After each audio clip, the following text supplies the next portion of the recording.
que es otro tipo de trámite especial. También tenemos lo que es el procedimiento de reparación del daño, que viene a ser también un trámite especial. Por lo general, siempre estamos familiarizados con lo que es el procedimiento común, donde participa el Ministerio Público y, bueno, las instancias de investigación a través de un juez de instrucción en la etapa preparatoria, un juez de sentencia o tribunal de sentencia en la etapa de juicio, ¿no? Y, bueno, lo que viene ya a ser la etapa de revisión, las salas penales, Tribunal Supremo, y la última etapa, que es la ejecución penal. Pero en esta estructura normativa de la ley 1970, que ha sufrido modificaciones el 2010 con la 007, 2014 con la 586, el 5 de noviembre con la ley 1173, y las siguientes modificaciones como la 1226, la 1390 y la 1443, que en esencia vienen a ser ciertas actualizaciones al procedimiento penal que tiene como base la ley 1970. Y en ese sentido, el artículo 20 del Código de Procedimiento Penal establece cuáles son estos delitos de orden privado, ¿no? Y en esta clase de procedimiento para delitos de orden privado, también se debe considerar que en esta clasificación de orden privado, delitos privados, en aplicación del artículo 232 del Código de Procedimiento Penal, no procede la detención preventiva. Entonces, lo que se va a analizar en esos casos es precisamente las medidas cautelares de orden personal previstas en el catálogo 231 bis de la ley 1173. Pero para ir ya ingresando en la temática, cuando hablamos del procedimiento especial privado, debemos considerar ciertos aspectos, ¿no? Y uno de ellos precisamente es el eje temático que vamos a abordar en estas dos sesiones, el día de hoy y el día de mañana, ¿no? Inicialmente vamos a hablar de los actos preparatorios. Vamos a hablar también de la conversión de acción. Cuando hablamos de los actos preparatorios, vamos a hacer un pequeño análisis a qué se refiere con los actos preparatorios, cuál es la finalidad, ¿no? Cuando hablamos de la conversión de acción previamente al desarrollo de una audiencia o de un procedimiento privado, debemos entender que no solamente los del artículo 20 son los delitos considerados como orden privado. También los delitos públicos pueden ingresar a este procedimiento especial privado, previa conversión de acción, y eso vamos a analizarlo más adelante. También vamos a verificar o vamos a analizar la radicatoria, cómo procede, qué debemos tomar en cuenta para determinar esa radicatoria, ¿no? ¿Qué debemos considerar respecto a la desestimación en esta clase de delitos de orden privado, conforme los alcances que establece el artículo 376 del procedimiento penal? ¿Qué es lo que debemos entender o cómo se presenta en esta tramitación las objeciones de querella, ¿no? Y los temas transversales de excepciones, incidentes y medidas cautelares en la tramitación de este procedimiento especial en la primera parte. La segunda parte está a cargo de una querida colega que va a hacer también su exposición en dos sesiones, que va a tener también otro eje temático. En lo que corresponde a este primer eje temático respecto a los actos preparatorios, ya ingresando en temática, debemos señalar inicialmente que los actos preparatorios como tal, ¿no?, tienen una finalidad. Cuando se realiza un acto preparatorio para la interposición de una querella, prevista en la segunda parte del artículo 375, se debe entender que esta actuación procesal radica en la necesidad de dictar indicios y pruebas esenciales, de conjugar, de reunir medios o elementos probatorios, porque debemos recordar que en un procedimiento privado no existe una etapa investigativa. Entonces, necesariamente para poder presentar juntamente con la acusación particular, de acuerdo al artículo 375, en su segundo párrafo, señala que cuando debamos presentar esta acusación, necesariamente vamos a realizar un acto preparatorio que tiene precisamente la finalidad de conservación, la finalidad de recolectar antecedentes que vayan a respaldar esta acusación particular, ¿no?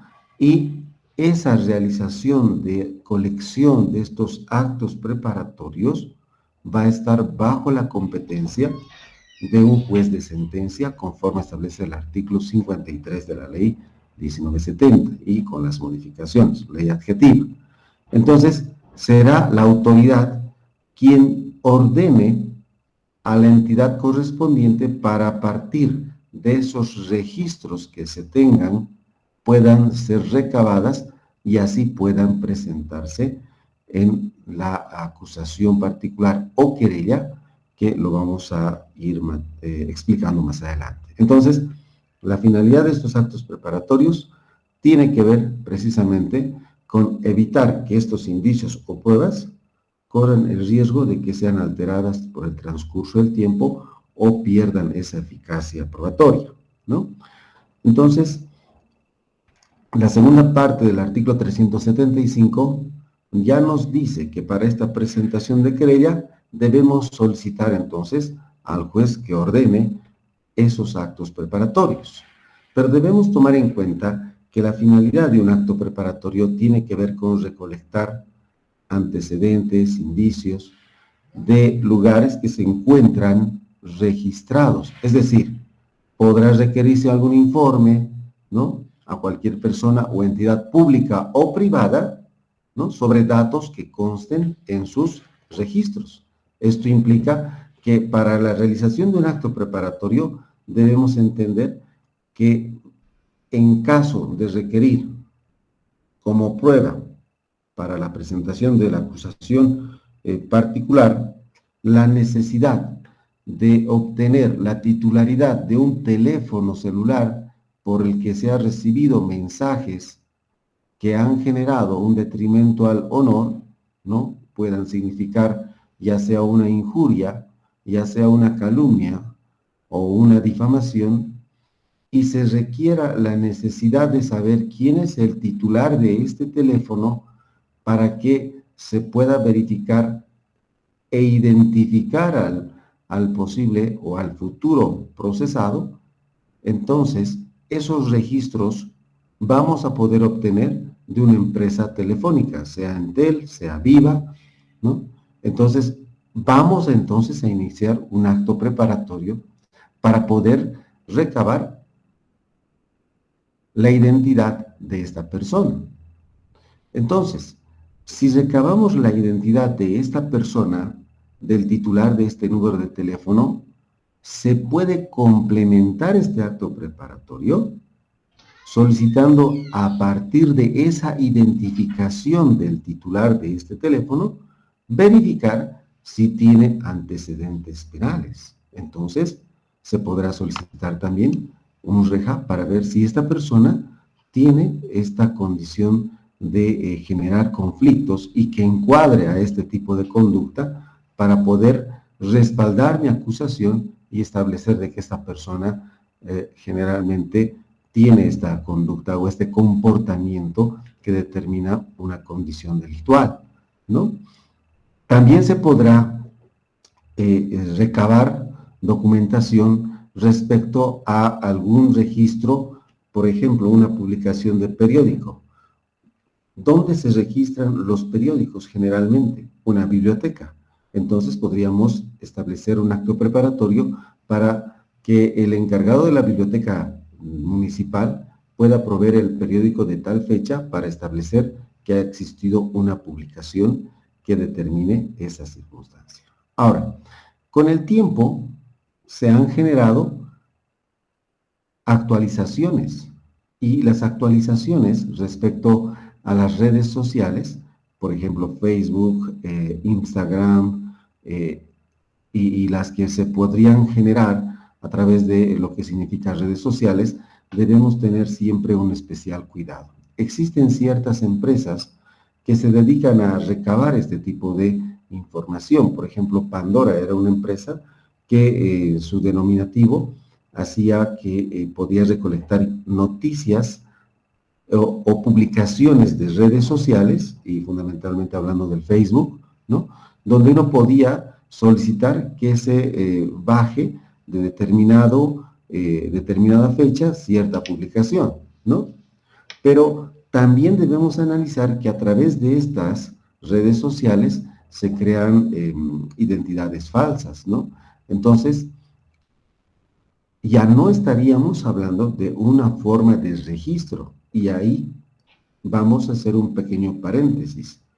Todo lo que se pueda recolectar a través de un registro puede ser requerido a través de una autoridad jurisdiccional.